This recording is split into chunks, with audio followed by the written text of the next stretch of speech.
Last video में हमने बात की कि कैसे कोचिंग इंडस्ट्री, स्पेशली जो हमारे कोचिंग गुरुज हैं, जो हमारे रिस्पेक्टेड टीचर्स हैं, they are trying to suppress aspirants education in old Rajendra Nagar. आप वो वीडियो जाके देखिए, होम पेज पे आपको मिल जाएगा मेरे चैनल के। उसको आप लाइक शेयर एंड सब्सक्राइब करिए so that it reaches to more people and help us in forcing the respected teachers to come forward and support the movement of the aspirants. क्योंकि उनके पास फॉलोअर्स हैं millions and millions में, अगर वो support में आते हैं तो इस मूवमेंट का इम्पैक्ट बहुत ज़्यादा होगा और शायद हमारी जो डिमांड्स हैं वो जल्दी पूरी हो जाएंगी और बच्चे दोबारा जाके अपनी पढ़ाई पे फोकस कर पाएंगे और उनकी एक आवाज पे गवर्नमेंट को या सिस्टम को रिस्पॉन्ड करना पड़ेगा। तो आप उसको देखिए।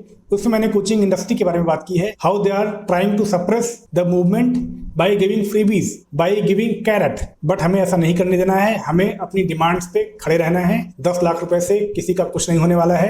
अगर एस्पिरेंट्स चाहें तो क्राउड फंडिंग के थ्रू करोड़ों रुपए इकट्ठा कर सकते हैं for the families of the diseased. But aspirants को चाहिए कि जो उनकी समस्याएं हैं वो सिस्टमैटिक तरीके से सुधारी जाए, सॉल्व की जाए, ना कि एक फ्रीबी देके, एक लॉलीपॉप देके उनको शांत करा दिया जाए। दे आर इंटेलेक्चुअल बींग्स, उनको आप ऐसे लॉलीपॉप देके बेवकूफ नहीं बना सकते हो। इसी कॉन्टेक्स्ट में बात करते हैं कि जो सिस्टम है, जो कोर्ट्स हैं, उनका क्या कहना है, what all they have been doing. Specially supreme court ने अभी बहुत लताड़ लगाई है कोचिंग वालों को।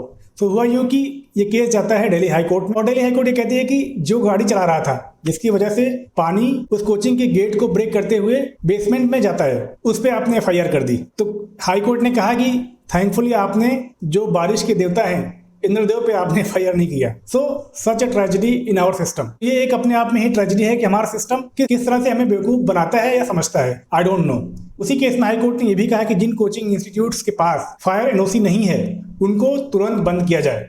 अब इसी के अगेंस्ट जो ऑल इंडिया कोचिंग फेडरेशन है वो सुप्रीम कोर्ट जाती है और कहती है कि ये ऑर्डर गलत है। अब ऑल इंडिया कोचिंग फेडरेशन भी है, ये मुझे नहीं पता था कि कोचिंग वाले इतने आगे निकल गए हैं कि उनकी फेडरेशन है, पर जो एस्पिरेंट्स है उनकी कोई फेडरेशन नहीं है। उनकी समस्याएं बड़ी हैं, they are the suppressed one, पर उनकी कोई फेडरेशन नहीं है, उनका कोई ऑर्गेनाइजेशन नहीं है। तो ये हमें ये भी बताता है कि हमारे पास भी कुछ ऐसा होना चाहिए जो हमारी डिमांड को, हमारे इंटरेस्ट को, हमारे इश्यूज को समझे और एक सिस्टमैटिक तरीके से रिजॉल्व करने में हेल्प करे।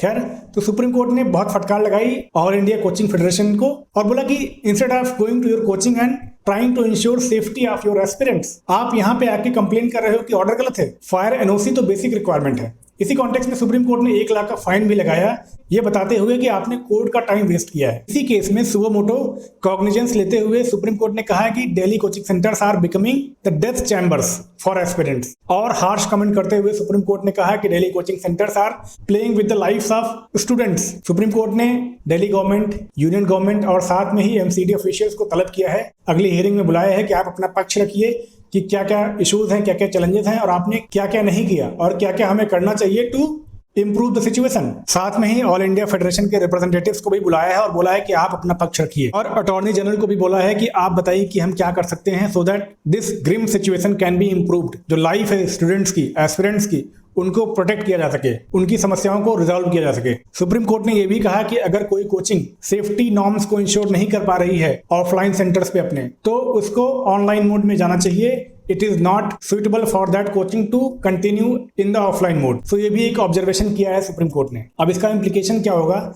अब मोस्ट प्रोबेबली कुछ गाइडलाइंस इशू की जाएंगी by the supreme court by taking in consideration of all the suggestions that will be put forward by various stakeholders. और वो गाइडलाइंस शायद जो स्टूडेंट्स के कंसर्न है उनको रिजॉल्व करने में हेल्प करें। बट साथ में हमें ये भी ध्यान देना है कि हमें अपनी आवाज को कम नहीं करना है, रादर हमें और बुलंद आवाज के साथ अपनी समस्याओं को सामने रखना है सो दैट मामला ठंडा ना पड़े। क्योंकि यहाँ पे आपको पता है कि मामला ठंडा पड़ते ही सारे लोग भूल जाते हैं और अगर बिना रेजोल्यूशन के हमने अपना प्रोटेस्ट खत्म कर दिया तो ये मामला ठंडा पड़ जाएगा और फिर हमारी समस्याएं यूं की यूं ही बनी रह जाएंगी। फिर कुछ लोगों की डेथ होगी to get the system awaken again.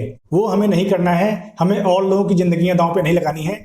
हमें खड़ा होना है, हमें खड़े रहना है, हमें लड़ते रहना है जब तक कि समस्याएं सॉल्व ना हो जाएं। क्योंकि ये 1, 2, 3 लोगों की बात नहीं है, ये लाखों लोगों की बात है, ये लाखों एस्पिरेंट्स की बात है, उनके एस्पिरेशंस की बात है, उनकी फैमिली की बात है। सो इसलिए इंपॉर्टेंट है कि आप अपनी आवाज उठाते रहें जहां भी हैं आप, जिस सिचुएशन में भी हैं आप, जिस तरह से भी पॉसिबल है आपके लिए, आप अपनी आवाज उठाते रहें। Keep supporting this so that the genuine demands of aspirants should be met. और शायद यही एक सच्ची श्रद्धांजलि होगी उन एस्पिरेंट्स को जिन्होंने अपनी जान गंवाई उस बेसमेंट में।